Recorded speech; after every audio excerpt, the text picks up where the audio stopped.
3. Berarti kalian harus mampu apa sih keterkaitan antara Quran surat Al-Mujadilah ayat 11 dengan Al-Ma'un ayat 30. Sudah dibaca semalam? Bukunya? Buku paketnya ada semua. Baik, sebelum kita memulai pembelajaran, silakan kalian berpasangan dengan temannya. Nah, coba sekarang berpasangan, silakan perkenalkan dengan temannya. Namanya siapa, alamatnya dari mana, hobinya bagaimana. Silakan perkenalan dengan temannya. Dimulai sekarang. Ayo, bergantian. Sebutkan nama siapa? Gimana perasaannya? Selama pembelajaran tadi bagaimana perasaannya? Senang, malas? Oh, angkat tangan yang merasa malas.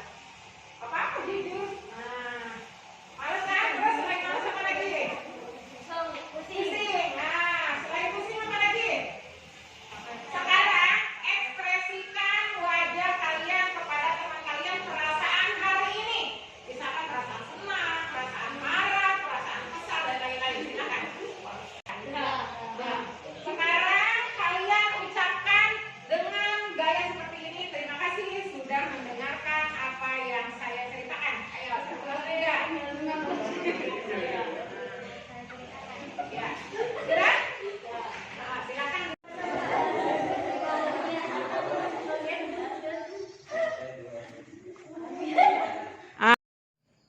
Pembelajaran kali ini saya rasa merupakan pembelajaran yang pertama kalinya saya lakukan, karena dalam pembelajaran ini saya mencoba menggunakan pembelajaran berdiferensiasi.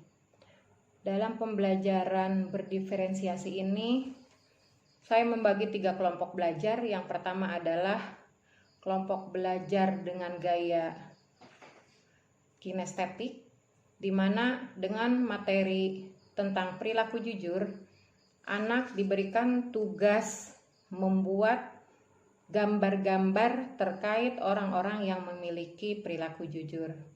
Kemudian yang kedua, kelompok belajar dengan gaya belajar auditori.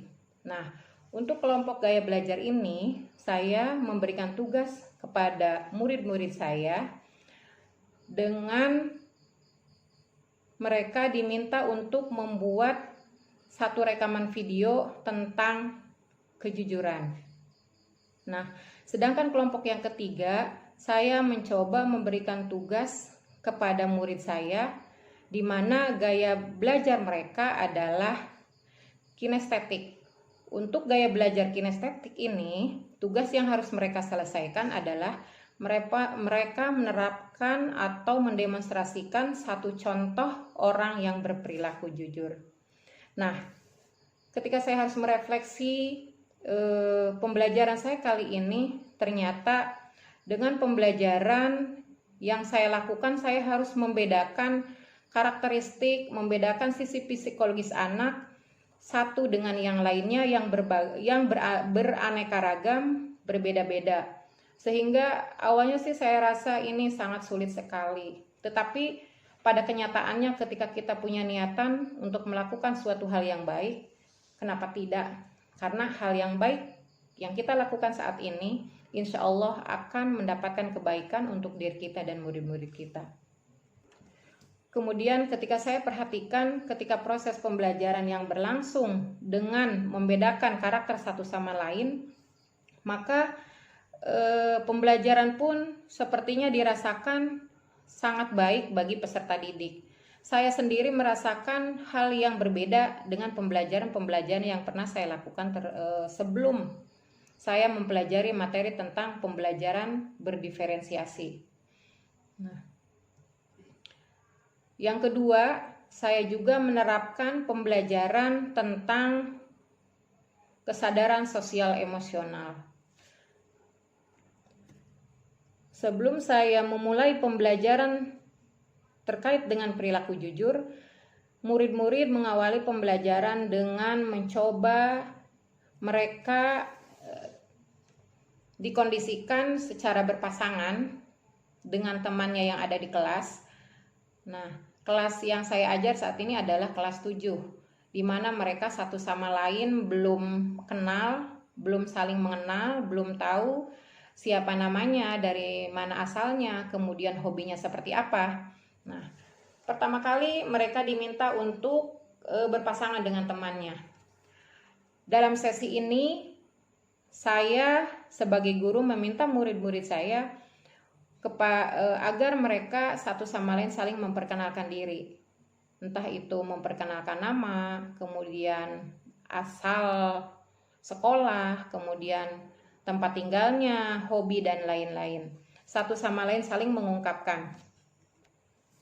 Kemudian setelah selesai dilanjutkan dengan saya meminta kepada murid-murid saya untuk mengungkapkan perasaan mereka kepada temannya, teman yang menjadi pasangan mereka, dengan menunjukkan gaya.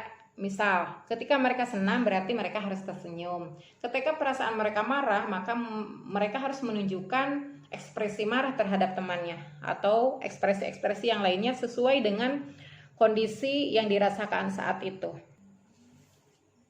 Teknik yang ketiga yang saya lakukan adalah saya meminta murid-murid untuk mengucapkan terima kasih kepada teman pasangannya setelah mereka pertama melakukan perkenalan, kemudian mereka juga mengungkapkan perasaan mereka masing-masing.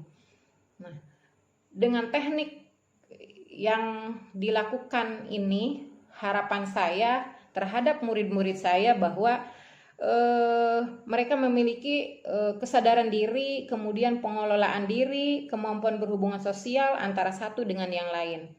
Dan mereka juga mampu mengungkapkan perasaan mereka bagaimana yang mereka rasakan sebelum mereka melanjutkan ke pembelajaran berikutnya. Setelah pembelajaran selesai, maka tahapan pelajaran yang sudah dilakukan oleh mereka, saya tanyakan kembali bagaimana perasaan mereka saat melakukan pembelajaran, sebelum melakukan pembelajaran, dan setelah selesai dari pembelajaran. Ternyata apa yang dirasakan mereka ini cukup luar biasa. Murid-murid saya merasa senang, murid-murid saya merasa gembira, murid-murid saya merasa nyaman. Karena pembelajaran yang dilakukan saat ini menurut mereka adalah pembelajaran yang sama yang pertama kali mereka rasakan. Kenapa? Karena pembelajaran diawali dengan bagaimana guru menanyakan keadaan mereka dengan mengungkapkan kepada teman-temannya bagaimana perasaan yang mereka rasakan saat itu. Kemudian selain itu juga pembelajaran dilakukan dengan pembelajaran berdiferensiasi. Artinya murid merasa diperlakukan sesuai dengan apa yang mereka inginkan, yaitu dengan membagi kelompok antara gaya belajar kinestetik, gaya belajar auditori, dan gaya belajar visual. Tentunya masing-masing dari murid ini menurut mereka sangat sesuai dengan apa yang diharapkan oleh mereka. Nah, saya juga sebagai guru tentunya senang sekali dengan apa yang disampaikan oleh murid saya sendiri. Karena pada intinya pembelajaran yang saya lakukan bersama murid-murid saat ini bagian dari penerapan dari filosofi pendidikan Ki Hajar Dewantara, di mana pembelajaran dilakukan sesuai dengan kodrat alam, sesuai dengan kondisi yang dirasakan oleh murid-murid saya, sesuai dengan tuntutan dan sesuai dengan kebutuhan yang mereka inginkan. Intinya, dari pembelajaran yang saya lakukan melalui pembelajaran diferensiasi, kemudian pembelajaran sosial emosional, hal ini adalah sesuatu yang perlu dikembangkan, perlu diterapkan, dan terus diimplementasikan agar pembelajaran yang kita lakukan dahulu dengan yang dilakukan saat ini terjadi sebuah perbedaan, dan pada intinya pembelajaran mencapai satu tujuan yang diharapkan bersama. Terima kasih.